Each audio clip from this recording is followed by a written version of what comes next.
Hello, everyone, and welcome back to our second streaming for today. Of course, we have two streaming for today because at the very first one, we talked about leadership, where we were basically looking at Ubuntu, the spirit of a community.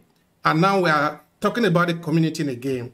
But this time, we are looking at the community of Africans, of Nigerians in the diaspora, and we are here in Verona, in the city of Italy.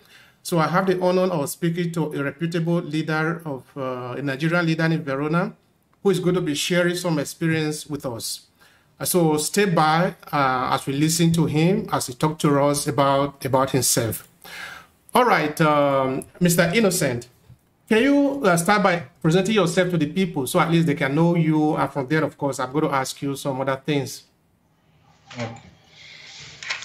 Thank you, Mr. Peter, for having me. My name is Innocent Ezenwa. I live with my family here in Verona, and I've been here for a reasonable length of time, more than 20 years. I've been living and working in Verona here. All my children born here in Verona. Since my arrival here in Verona, I've been involved in various ways as community leader. I've been chairman of Anambra Progressive Union Verona here for several number of years.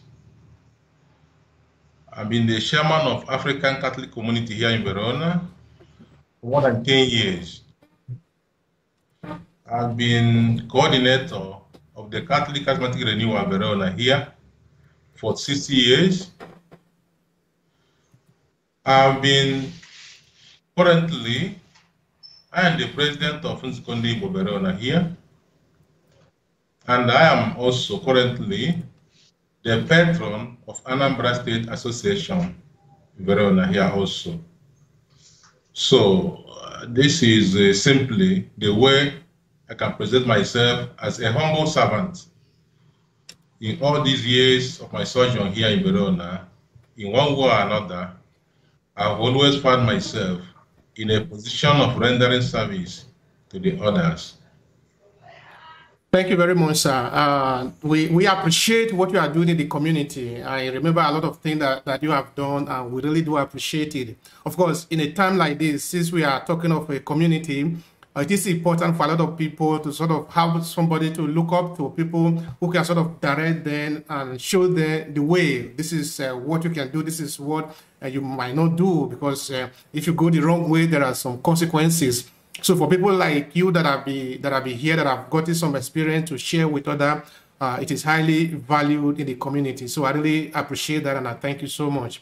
All right, now, as a leader of a community, both of the Dingbo and also the Catholic community, like you said, and also the Nigerian community also, you are basically a leader of many communities here. So what do you say about the people generally in Verona at the moment? Because this is really a challenging time for everyone. So tell me about the community that you are heading. Yeah, if I think I can only mention some of the services I was able to render to the people during this period of my stewardship in most of the associations, organizations where I involve myself. For example, when I was the chairman of Anambra State Progressive Union Verona, we became the first association, despite the fact that we are few in number, who rendered substantial assistance to more than 6 motherless babies' homes in Anambra State. It is still on record.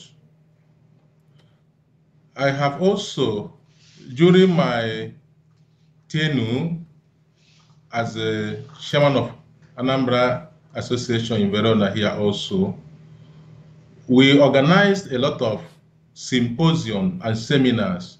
For example, we organized a workshop on the institution of marriage in Igbo land. Because a lot of people who find themselves here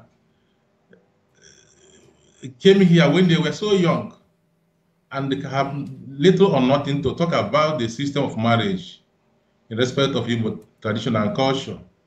And we did it, and people were satisfied knowing that the Igbos has a tradition and the marriage as an institution that is well respected in Igbo land. We also presented papers on workshop on the origins, the historical origin of the Igbos of Nigeria, which was a huge success when we did it.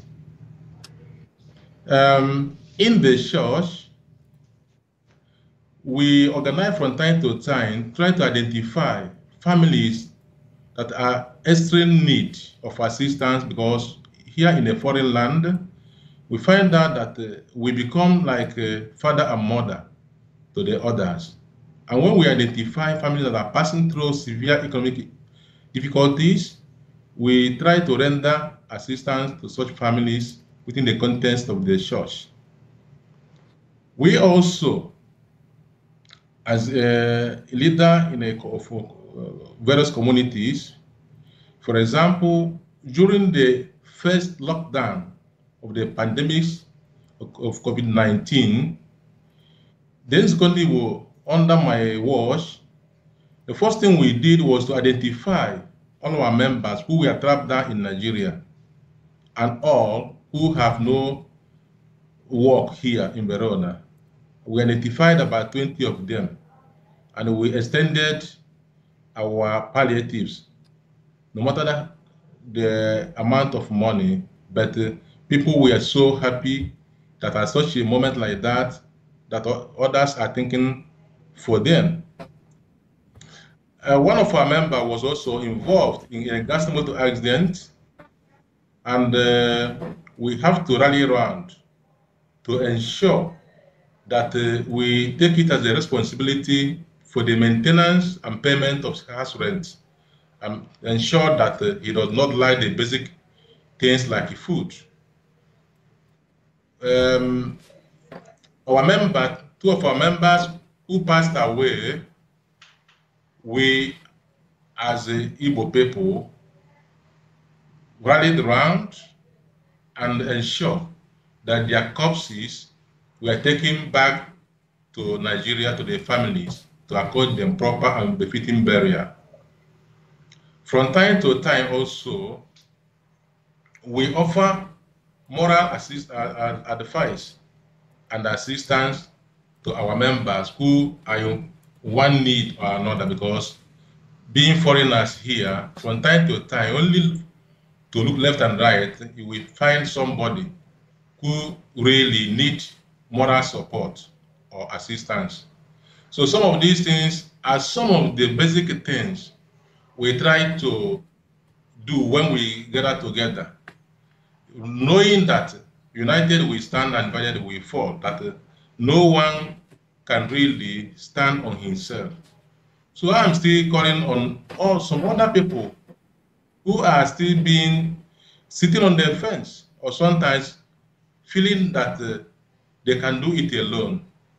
Really, man is a social animal, and we need one another to survive. Even God is a community. So I always advise people that you cannot isolate yourself from your people. It's very, very important. And wherever we find ourselves, we have to be good ambassadors first of our families and then of our society. So this is the driving force that has been guiding me in rendering service, support, advice in whatever position I find myself.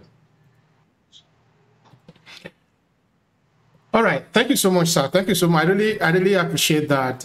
You see, like I was saying before, the argument we just finished before this one, it might appear as if maybe the two are not the same, but actually they are the same. In that we are looking at the value of a community here, you know. This is people. These are people that left Nigeria, and they are here thousands of kilometers away from home.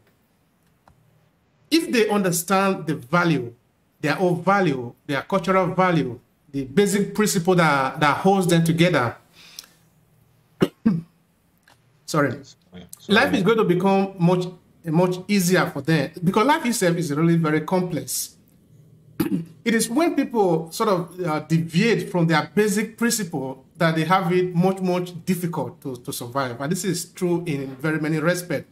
It is fall apart. Chuno Achebe was also saying it is fall apart, that the thing that is holding us together, a knife has been put in the middle so that we are now falling apart. Yeah, exactly. So it's basically talking of the value, our value system. And even when we are talking of leadership, it is very important that we understand these basic and fundamental principles that we didn't only learn in school, but we have grown up together. They have been part of our civilization.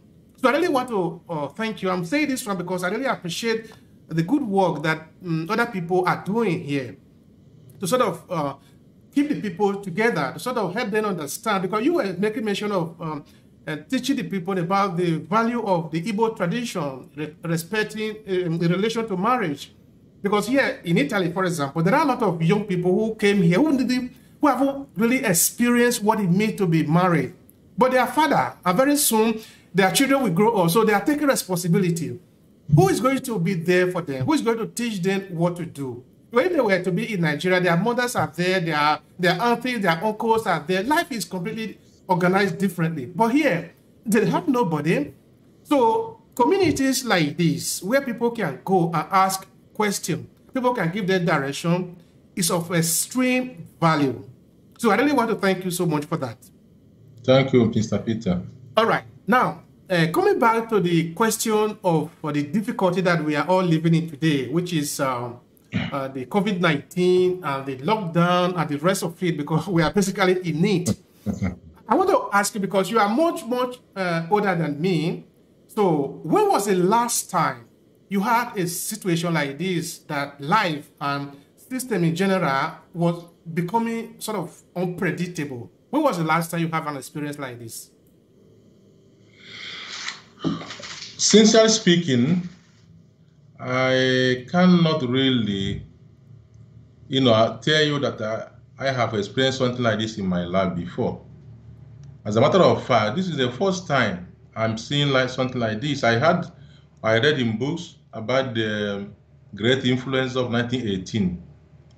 But something like this, I have never experienced it, honestly, because when in the initial outbreak of this pandemics of COVID-19 in February to March of last year in Italy here, people are really worried and disturbed, because when you come out in the streets, the whole town will look like a cemetery, whereby you become so afraid, imagining what is happening.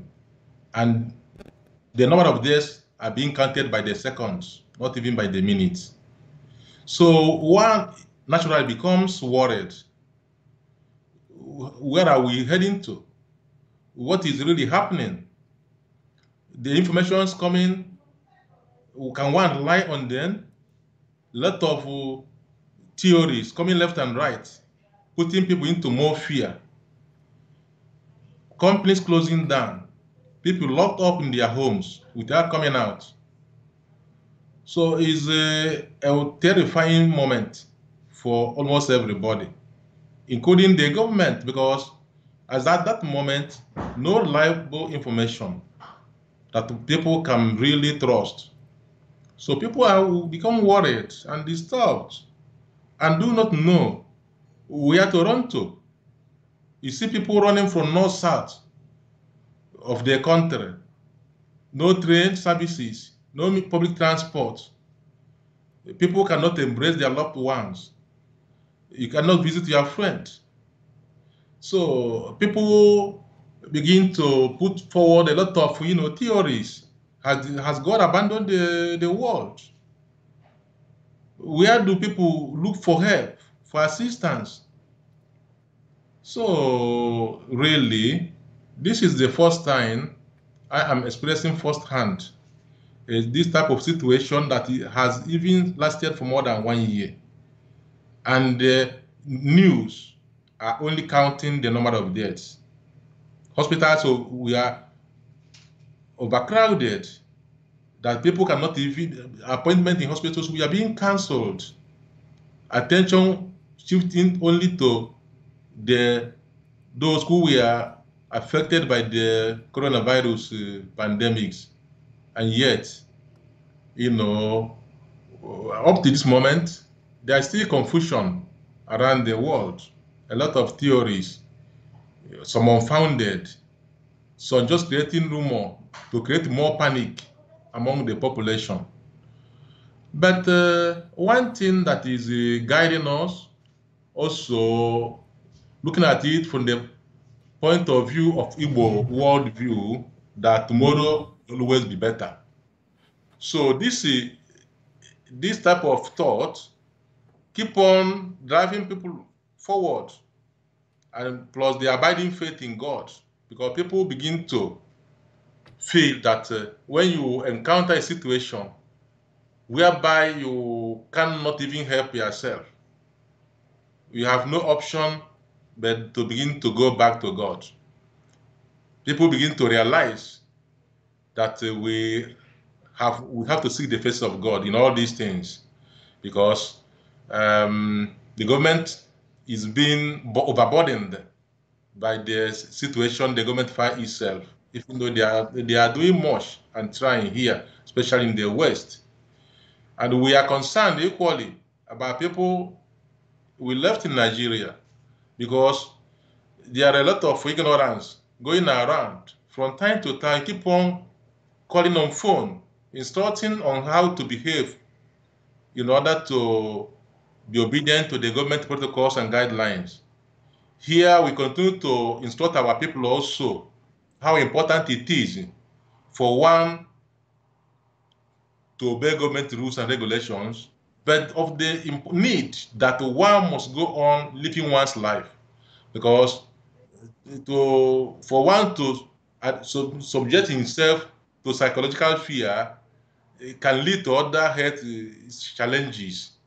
So despite the situation that we find ourselves, we do the much we can to make sure that we try to live a normal life and not to live a life of fear, because fear can lead to other consequences medically and psychologically.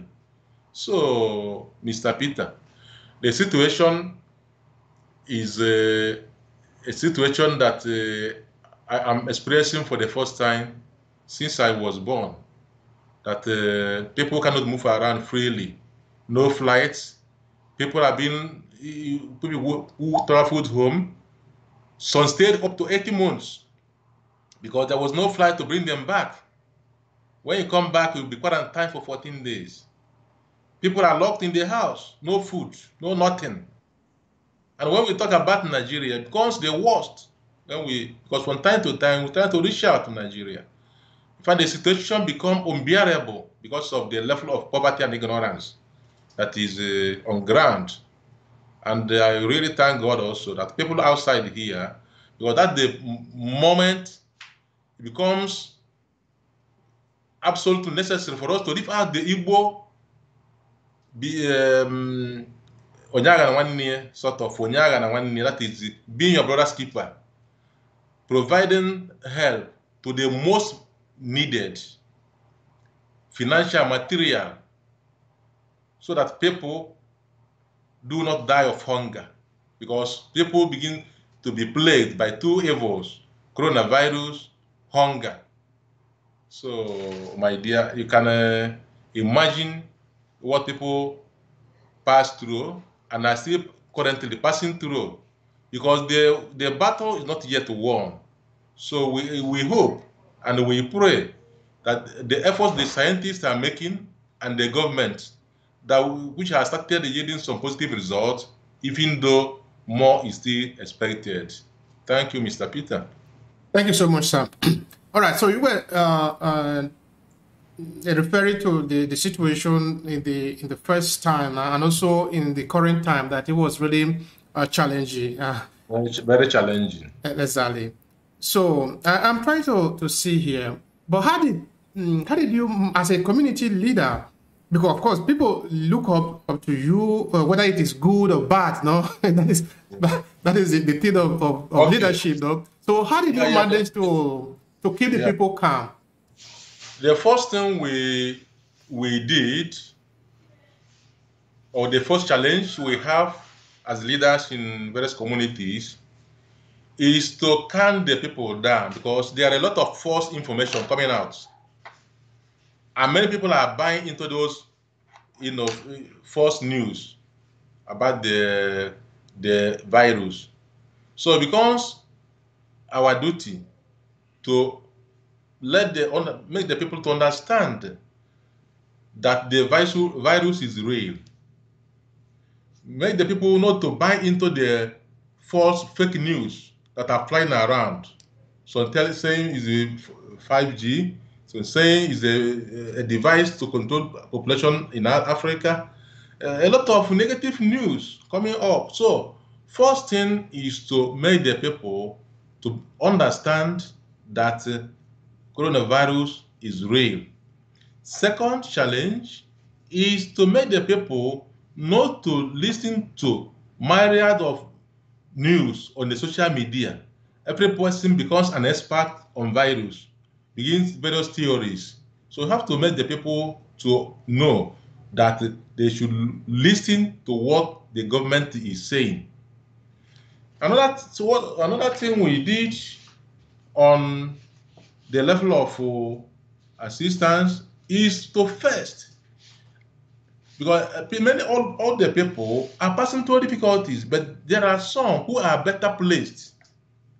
Therefore, what we did was to identify the families that are most vulnerable, the families where two husband, wife are not working, or with families where the breadwinner lost his job. To identify such families and then try to provide some form of assistance to such families. The assistance may not be substantial enough, but for the fact that such families were remembered becomes a moral booster for such families to know that they were not alone.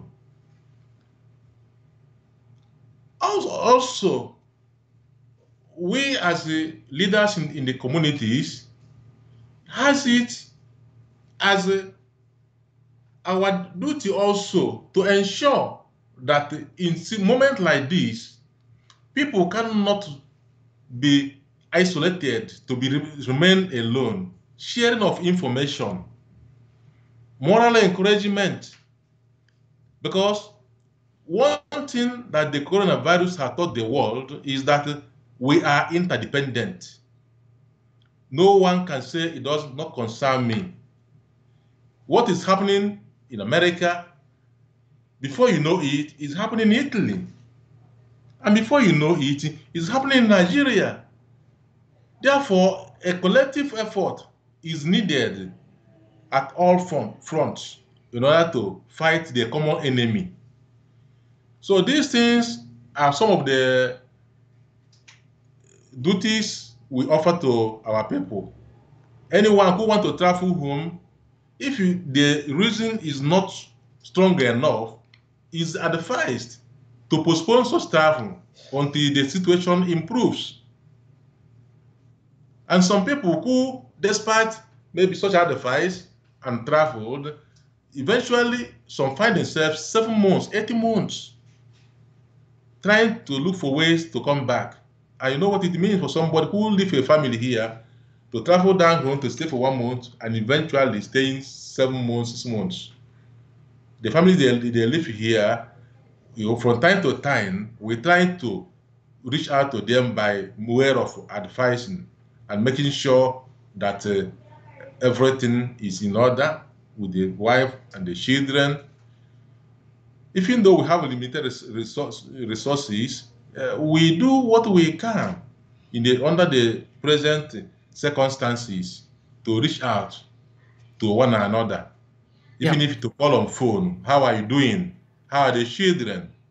We cannot come to you physically, but we can reach out on telephone to encourage ourselves that there is a saying in Igbo language that we are here when it got worst. It is our hope we shall be here when it is remedied. Thank you. That's great. That's lovely. All right. Now, talking always of home, talking of where these values are coming from, because I repeat again, is the value of community that we are talking about here in this podcast. So it is very important that we also make a visit in our mind back to where we are coming from. Yeah. Now, imagine that when this event happened, you were in the village. Let's say we think back to us like a couple of years back, no, like some hundreds of years back. What do you think would have been done? I mean, I'm looking at the reaction of the people now. How so? When emergency generally happens to the people that are living together, that life is threatened by a situation, what usually are the approach culturally to resolve the problem? Thank you, Mr. Peter. It's a very wonderful question. And it will help us to understand also the challenge of leadership. As a leader, whether in the village, in the town, or wherever, the first challenge when things like this happen is to fight ignorance, because there is saying that ignorance is a disease. To educate the people on the reality that is at hand.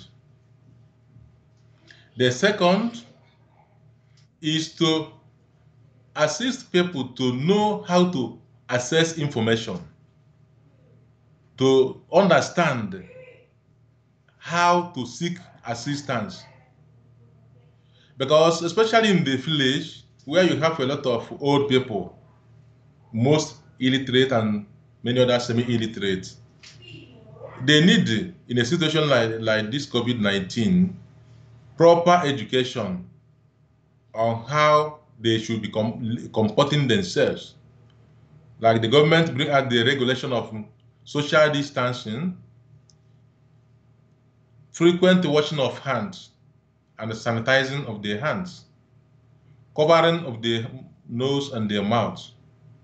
Some of these things are so novel to the old people that they had it difficult to understand why they should no longer have a handshake or embrace other people. So you have this a duty to let them know why they should observe these rules. It's very, very important. And also, in a society like ours, where people depend on daily earnings. Unlike here, we go to work at the end of the month, we expect your pay. But in our society back home, majority of the people are daily earners. That the family is being sustained from what the father or the mother was able to make in a day. And when you ask such people to stay indoors, not coming out, if you find that people may obey a day or two, then their food run out, their money run out, no assistance from left or right. What do you expect such a person to do? So you find out that people begin to come out, preferring to risk it instead of staying indoors and then dying of hunger. What do we people do, especially those who are outside here? We begin to organize ourselves. Maybe you know the village you come from, If you can afford 2 bags of 50 kilo bags of rice, if you can afford some things of vegetable oil, whatever you can afford. If you can afford physical cash, you see people living out that spirit of African hospitality. People realizing that even though this person is not from my biological family, but this person need assistance. This person need help. So on this area, I want to commend most of the organizations who are living in the Western world, because so many, you reach out to their families where they come from, to their villages where they come from by providing palliatives, sending money now and then, so that people will not die in their homes out of hunger. So sometimes I was listening to some news, I will shed tears.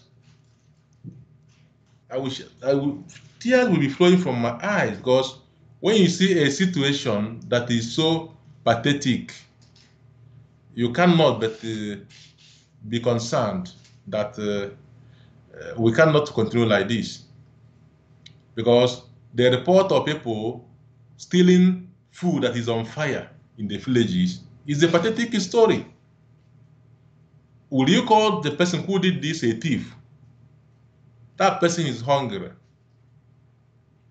That person is hungry. He has no money. Our government are such that I can as well say there's no government, because they do not think for anybody. When you see somebody, no money, no food items, he has maybe 2 or 3 children, they're all staying at home. There's a lockdown, because back in Nigeria, they will hear the Western countries are locking down for 1 month. They will also come out and lock for 1 month without doing what the Western countries are doing, providing incentives, assistance, food items, without doing that. So these are the areas individuals and associations, organizations play a very vital role in our own societies back home, because individuals take up the challenges. Where you come from, you can afford 1 bag of rice, you send it, another person will send, another person will send, because it becomes something. And those at home, they were so pleased, offering their prayers for all who remembered them in such moment of difficulties. Because there is also a balance in Igbo language that says that that a fowl does not forget somebody who helped to trim the feathers during rainy season. My brother, I pray that this situation will pass as quickly as possible, so that people can go back to their normal lives. Things are hard already, and then there comes COVID-19 to add to the burden of the people. So I still call on what people of good conscience everywhere always to think home. Your people are really suffering at home. Here we are passing through difficulties, but the government is doing everything they can to offer assistance to most vulnerable families, which is not obtainable where we come from. We saw during the NSAS protest, all the palliatives that were donated by private organizations and individuals were stocked in warehouses instead of sharing it to the common people, to the poor people. It was very heartbreaking to see such. And these are the people that were elected to think for the good of the others, because the essence of government in the first place is to provide the greatest good for the greatest number of people. It is contrary to our own back home in Nigeria, where they talk of banditry, kidnapping, a lot of other evil, social evil that is menacing the society back home. Most people are disenchanted with the system. Most people, when somebody wakes up in the morning, he has no work. He has no where to go. An able-bodied young man. You find that at a certain point, he may find himself an enemy of society because the society represented by the government has the duty to provide for the common good of others. That is why it is a social contract that I surrender my right to you to rule me, but you provide certain basic things so that life will keep on going. But nobody think about how to minimize the sufferings of the common man in Nigeria. They can only be remembered during elections. After elections, they turn their backs on them and even become enemy, killing them when they talk, putting them into prison, freezing up the accounts of people. So, my dear Peter, I think you are doing a good work so that at least people will hear our voices and the voices of others demanding accountability, asking that government be responsible. Government will provide the greatest good for the greatest number of people, not nepotism, not favoritism, not loading it upon themselves, sending the money outside of the country is really a situation that is difficult to describe. But we thank those who are fighting for the good of the common people, especially because when we talk about Nigeria, we talk about the common people because there are classes of people in Nigeria. The common people have nobody to think for them. They have nobody to cater for them. If you understand me, I don't know how to put it more than what I have just said for lack of time. Thank you so much. Thank you so much, sir. I really appreciate that. In fact, that is why this podcast exists. In fact, in the period during the outbreak of COVID-19 in the first session of it, I did a number of interviews with a lot of Africans in the diaspora from different countries, from US to UK, Canada, Nigeria, to try and understand what is the situation of the people. At the end of the day, in the analysis of the story, we understand that the major problem that is facing us as a people, I'm talking of Africa in general, is the lack of quality leadership. People who can be really responsible in the ordinary sense of it, not even doing extraordinary, just the ordinary sense of it. You see, of course, we're not going to go deep into leadership argument today in the terms of maybe the theoretical part of it. You see, because you remember, for example, in 1999, I was saying before, now when I interviewed the professor from Addis Ababa before you. The problem of Nigeria, we already well defined. We know what our problem is. Our problem was not Boko Haram. It was not the death of the former president. These ones were created by the leaders so that they can have problem to resolve. This is their own problem. This is not the problem of Nigeria. Our problem was infrastructure, light. Give us good road so that we can feed for ourselves. The Nigerian people are not lazy like they usually say, the leaders. It is not true. They are not lazy. They just need the basic thing because they cannot provide light for themselves. They cannot construct road. The woman that is farming and the husband that are farming in the bush, that is the minimum that they can do. But if the government provide the incentives, they will do more. They will be able to do more and more and more. We are very hardworking people. But we have a system that is anti-people. That is what we are suffering from. Bad leadership.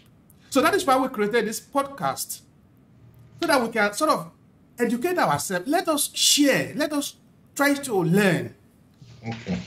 That is the thing. So now. There's one thing I want to chip in. Yeah, please go. That if you permit me, Mr. Peter, to chip in that it's only in Nigeria that every 3 months or 4 months, the governors and those at the center, we gather together to share money. To share money. That happens only in Nigeria. They gather to share money. And as you rightly said, that Nigerian people are not lazy is a fact, is a proven fact. What we need in Nigeria is infrastructure, provide running water, provide the regular and steady energy, provide motorable roads, access roads, and the people will do the rest. But these things are not available in Nigeria. In the 21st century, if you build a house, probably you make your own road. You make a borehole for yourself. You provide the energy for yourself. And these are the basic requirements that the government has an obligation to provide. But no government is thinking about these things. When last I was in Nigeria, where I went home with my family, I gathered the people and I told them one problem with Nigerian people is that we really, in my opinion, do not know why we are here. Because we think one person can grab everything in this world. One person will have house in every state in Nigeria. For what? We do not really, I told them plainly, we do not, in my opinion, we do not really know why God created us. Because one person will want to grab everything. If you want to have much money, there's nothing wrong about it, but you try to work for it. Not cornering the commonwealth, making every other person a slave to you. It's like you make reference to Chinua Achebe. If you read No Longer at Ease, you find out where Isaac, who had a car, when an old woman in the episode was referring to Isaac's car, Isaac was the son of Okonkwo in Things Fall Apart, that car is our car. That car is our car. That is how in the past we refer to somebody as rich. Because for somebody to be referred as a rich man, you will be able to count how many people in your community, in your surroundings you have helped, how many people you have assisted to stand on their own and become somebody also. And not when you alone is rich. You are wretched. You are poor. Just like in a family, if one becomes rich or wealthy, he tries to set up the other so that they too can come up. That is when you can be referred to as a rich man. But these days is individualism. That is why we hear somebody carrying money that the state does not have. At the end of the day, we tell you he's richer than his state. But here it's not possible because government know what we earn in a year.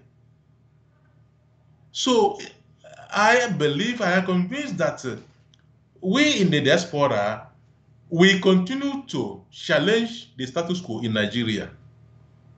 You are in government to serve. Nobody aspires to be in government in Nigeria to serve, but to be served. It is contrary. You start here. And nobody declare their assets. Constitution requires every public officer to declare their assets. When they come on board, they will not do it, and nothing will happen.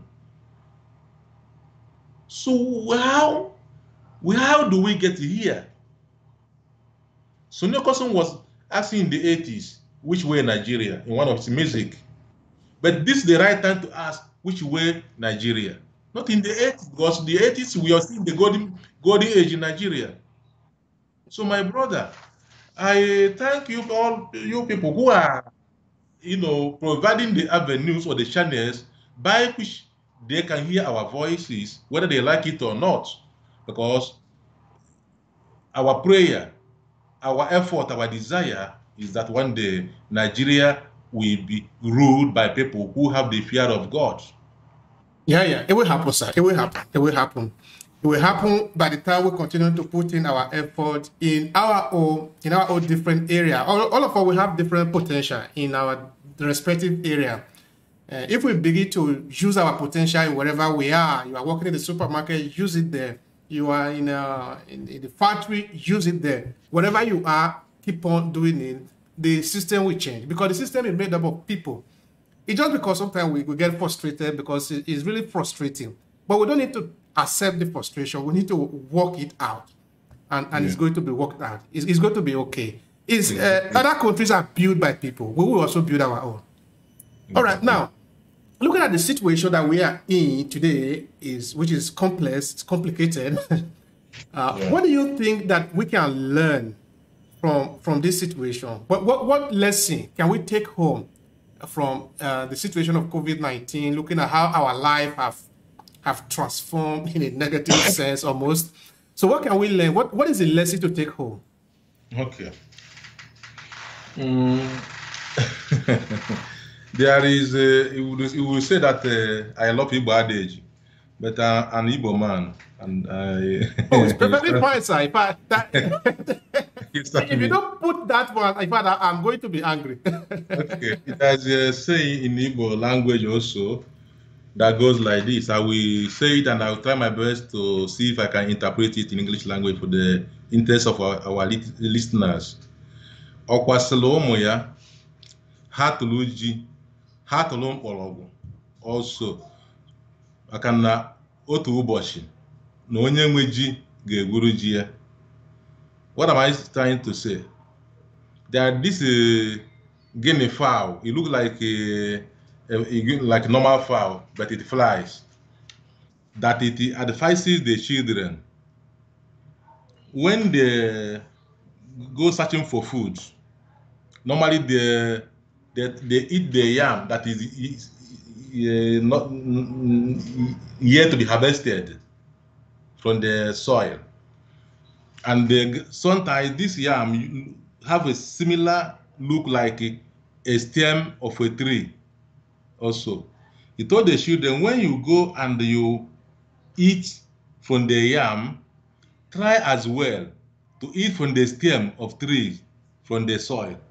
Because one day the owner of the yam will harvest the yam, and you go there, you don't see the yam again. You continue with the root of the tree that look like similar have similar look like a yam. What am I trying to say here? We have to learn how to adjust quickly because the pandemic of COVID-19 has changed the way things are done normally in the world. And if you want to refuse to adjust, one will continue to have it difficult. One will continue to have it difficult. So we must have to adjust with the changing time. People, those who are accustomed or used to life of flamboyance or plenty, will learn how to cut down.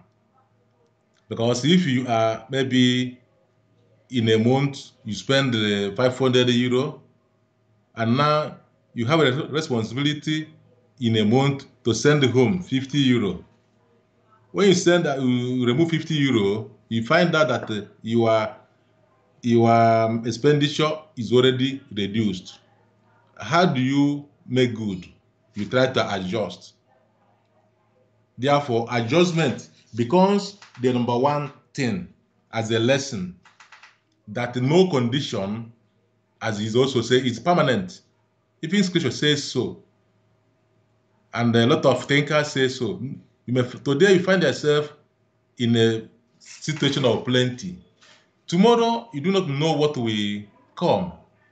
Therefore, you will as well be preparing for the rainy day, even though the rainy day may never come.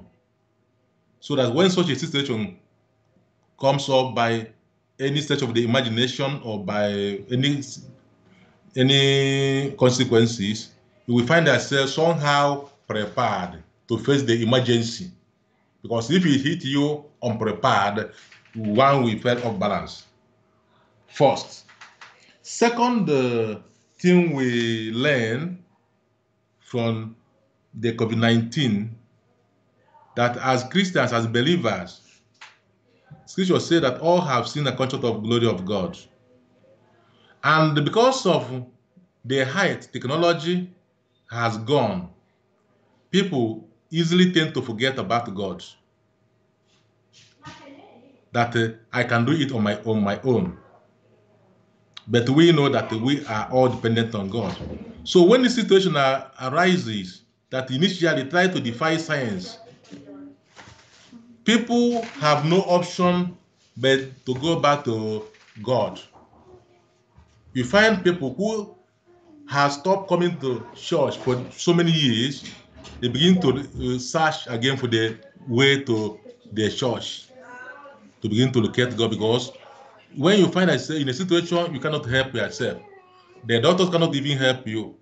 The doctors were dying in great numbers. In Nigeria, doctors were running away from a hospital when a sick person is brought. They all run away. So where do you go now? Let me seek the face of God. So it makes people to understand that there is a higher authority, and that higher authority is God, whether we like it or not. Is another lesson we learn from the COVID-19. Another important lesson from my own perspective, as I have said earlier in this discussion, is that we are interdependent. We depend on one another for survival. We cannot do it alone. We need one another. Somebody may be locked in at home, no visitor, no friend, no relation. That person may easily relapse into depression. It's only when you find yourself alone, like a month, that one will understand the importance of relationship, how to value others in our lives. And when you are saying it does not concern me, it will not reach me, and before you open your eyes, you see that it is already reaching your doorstep. That is why, like the wearing of mask that the government make to be compulsory, and some people not even wearing it. When you are not wearing it, you are endangering your life and the life of others. So when you come to understand that the way certain things you do or certain actions you take does not only affect you, but also affect those around you, you begin to learn how to live in a society and play your own role. Because if every person play his own role, even without the vaccination, the speed with which the virus is spreading will reduce. Because if every person is respecting government guidelines and regulations, but you find people who it seems never to respect them. And these things borders on ignorance, as I said before, that the challenge of making people to understand that this is real. Yeah, this is real, and this is a real situation. All right, now, I'm going to zoom the lens on again on the Nigerian situation, the Nigerians that are here in this part of the world. Excuse me, Peter. Okay, so I will try to understand if maybe their behavior, what they do, that is something that can be improved upon, so that they can get better results. When situation like when an event like this does happen, because of course they said that opportunity will always come, but the other side of opportunity sometimes also come, which is disadvantages sometimes. But if you are better prepared for it, if you are better prepared, or if you prepare yourself, then you always stand the chance of coming out on the positive side. So the question I want to ask you is that in terms of the comportment of the Nigerians here in Verona, what do you think maybe we can do about that? What would be maybe your kind of advice to them in the sense that maybe their own behavior can be advantageous to them? That is the question. Yeah. You see, when we talk about common behavior of Nigerian people here in Verona, for example, during this period of COVID-19, sometimes we hear reporting news that people, despite government ban, we gather to do celebrate party, gather together to celebrate party. When we get such information, it becomes very embarrassing and disturbing. So it comes back now to the duty of public education for people to understand the situation we are in. That is not something we play about. Second,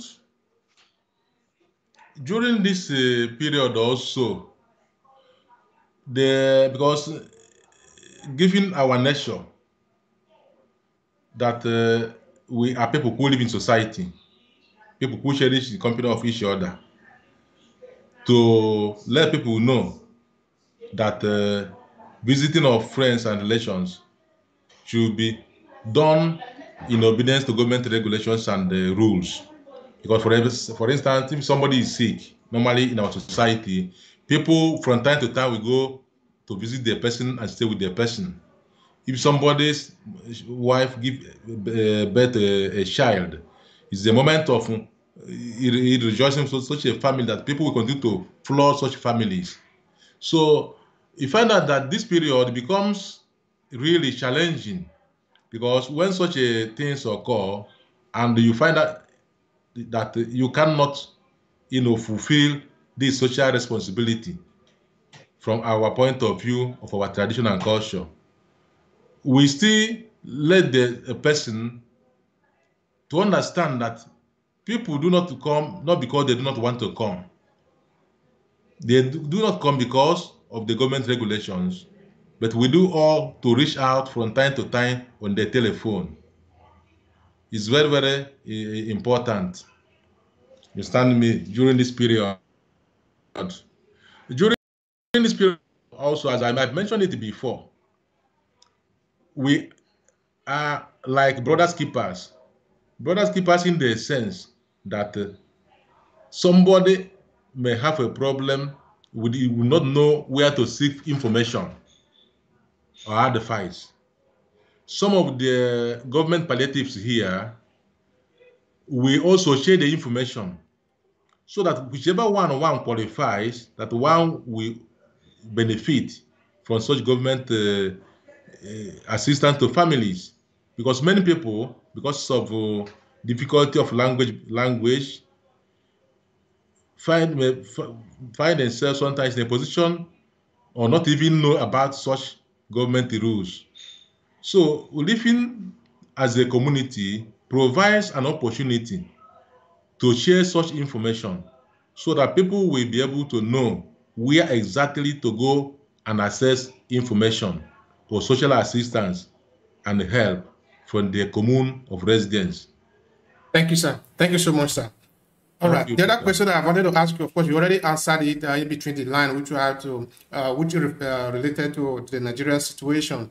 Now, we basically have touched different angle of the argument, which have to do with the community. Now, this is the conclusion. Of course, it's a personal message of yours. Maybe that is something that you wanted to say that I maybe didn't ask you, or a kind of a personal message or an appeal you want to leave out to the people. I don't know what it is, so only you know that. So go ahead and conclude with your personal message. Well, I thank you for this opportunity you provided me, and I want to use this medium to appeal to our people that first thing that is very, very essential and important is that to make sure that you belong somewhere in this foreign land, to belong somewhere. Many people will find themselves in Western Europe or North America or the Western world in general, and the first thing is to lose faith in God. But back from home, we know we are people of faith. Because no matter the situation one is passing through, as I said before, what drives us forward is our faith that tomorrow will be better. And that when you belong somewhere, there you find the support, you find the counsel, you find the advice. Second thing, I have to advise all who are in their diaspora is that we come from somewhere. There is a saying that say those who are from home are ever homely. You must always remember home. Do not just cross and begin to have the first impression that everything is now Eldorado for you. Remember there are people who are suffering back home. Anything you can do. There are some people who need the school fees for their children. If you can do that, it will be it will be recorded for you, because there is the balance that whatever you do for others, you do it for yourself. You do it for yourself. You may not know the value until you have the opportunity. You realize that when any good you do in life, when you have the opportunity, you did it for yourself. I don't want to use some short stories to bring the meaning out, but I want to make it in a plain language that remember, people are suffering, people are sick, people are making bimbo holes for village people so that they can have a potable water. If I tell you what it costs, because people buy water now, during my time in the village, people go to stream, but now everybody buy water, whether you have the money or you don't have the money. So anything you can do to render or to alleviate the sufferings of the poor and suffering masses back home, do not hesitate to do such. Even here, I don't believe that money solves everything. Good advice you offer to somebody will be cherished. Try to do not isolate yourself from your people. Do not say, I have made it. Do not say, I have climbed to the top of the ladder. There is one columnist that is guiding me in life. I read it during the time of Shagari in the Nigerian trumpet that says, be kind to those you meet on your way up, because you do not know who you will meet on your way down. No condition is permanent. If you are here in Western Europe, do not involve yourself in crime, in criminality.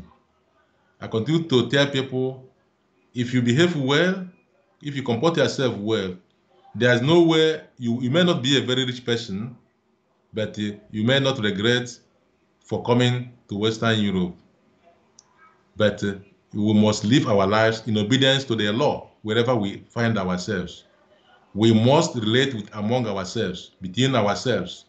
We must embrace God, who is our everything in this foreign land. Is our father, is our mother, is our brother, is our sister. Even as Jesus tells us, we cannot abandon him, because he's the only one that is giving us the strength. Sometimes you may feel you are being maltreated, you are being discriminated against, but when you remember home and the realization also that there is a price to be paid always for being a foreigner, whether you accept it or not, it is there. We have to take some of these things as sacrifices we are making. And remember also not to forget the good aspect of our culture. When you bring the good aspect of our culture and the good aspect of the culture of the place where you are living, and you merge them together, it becomes the best. So this is very, very essential, especially for those who are raising families. Very, very important. Teach your children our culture. From time to time, make sure that you take your children home so that they will know where they come from. They will live with their grandparents, with their nephews, uncles, so that wherever they may find themselves later in life, they will know that these are their people, their cousins, their relations. They will be thinking about them. There are some people whose children are up to 20 years, they have never taken them back home. I want to tell you that such children are already lost because if you take them home after 20 years, how do you think they will cope? The first time I took my children home when they were still very young, there was a question that they asked me when we came back here that continued to make a meaning to me anytime I reflect on that question. Now my children, some of them have grown to in the universities. They asked when we came back here, they asked me, Daddy, why is it that sometimes in the village, when you put on the switch, the light will not to come on board? I reflected deeply, and because when the generator is not running, and they didn't know the generator what it means at that time. So when it's not running and they put on the switch, there will be no light. So when they came here, the first question they asked me, why, Peke? That sometimes you put on the light in Nigeria, the light will not be on. Then I have to tell them that at that time the generator was switched off. So they begin to understand that because here they have never experienced it before.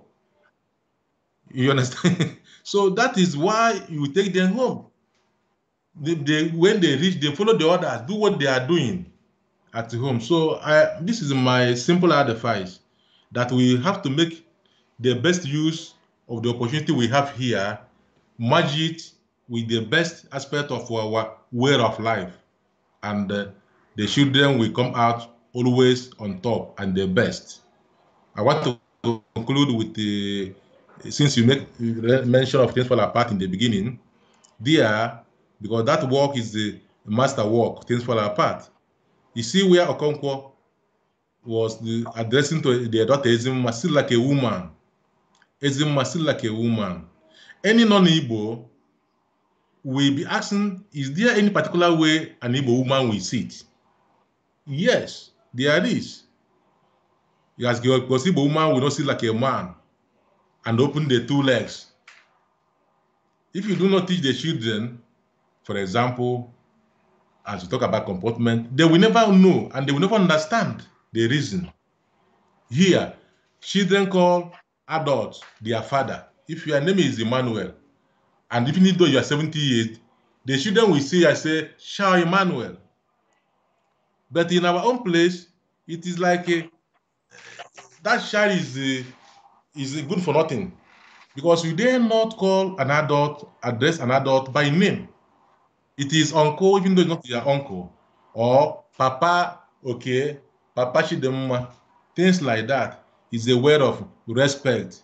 Or when you see an adult in the morning, you have a moral duty to say good morning, sir, or good morning, ma. Somebody could say that to you. But these things are not practiced here.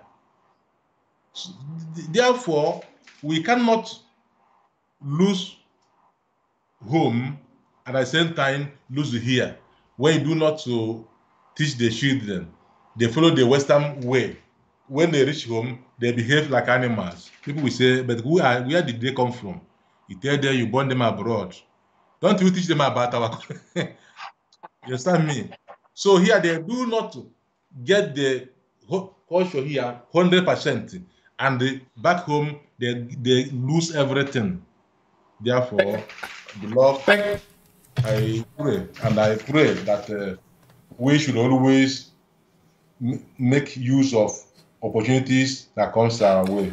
Thank you Thank so you. much, sir. Thank you. I really appreciate the moment and the reflection that you share with us. I'm sure a lot of people have learned something from me, because this is really community education. I think we should be doing this from time to time, because this cultural value, we don't get them to read in the book, because many of us, of course, we are not at home. We don't have the advantage. Anyway, some of us that have grown up at home, we do have this advantage, this opportunity to learn about this culture. But for our children that are born here, they never know about this culture. So from time to time, like this, when we reflect, it's sort of it's going to be very valuable to them. So I really thank you so much Thank for you, your time. Peter. Thank you, All right. Peter. Thank you, Peter. Okay, so I thank also to all of you that have listened to the end of this podcast. It has been about a community joy, the importance of community.